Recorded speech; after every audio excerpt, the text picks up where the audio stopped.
এবার নাজমুল হোসেন শান্ত ইনজুরিতে থাকায় পরিবর্তন হচ্ছে বাংলাদেশের ক্যাপ্টেন্সি। নতুন ক্যাপ্টেন হিসেবে আসতে পারে মাহমুদুল্লাহ রিয়াদ। বিস্তারিত প্রতিবেদনে। গত বিপিএল এ গলায় সংক্রমণে আক্রান্ত হন নাজমুল হোসেন শান্ত। বেশ অনেকদিন ঠিকমতো কথা বলতে পারেননি তিনি। পরে সেরে উঠলেও এই সমস্যার স্থায়ী সমাধানে বাংলাদেশ জাতীয় ক্রিকেট দলের অধিনায়ক গেলেন থাইল্যান্ডে। সেখানে বিশেষজ্ঞ চিকিৎসকের পরামর্শ নেবেন তিনি। বিসিবি সূত্রে জানা গেছে, বৃহস্পতিবার রাতে থাইল্যান্ডে উড়ে যান জাতীয় দলের ৩ সংস্করণের অধিনায়ক।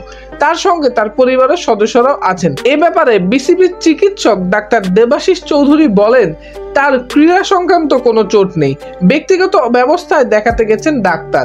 তবে তার কোনো অপারেশন লাগবে কিনা তা এখনো জানা যায়নি। অপারেশন লাগলে তাকে দীর্ঘদিন মাঠ থেকে বাইরে থাকতে হবে।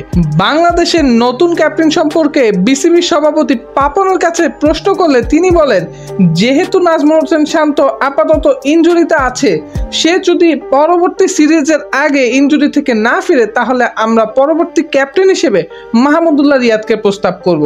আর যদি মাহমুদুল্লাহ রিয়াদ এ প্রস্তাবে না মানে তাহলে আমরা মেহেদী হাসান মিরাজকে বাংলাদেশ দলের ক্যাপ্টেন বানিয়ে দিব। সুপ্রিয় দর্শক, বাংলাদেশ দলের পরবর্তী ক্যাপ্টেন হিসেবে আপনারা কাকে দেখতে চান তা অবশ্যই কমেন্ট করে জানাতে ভুলবেন না।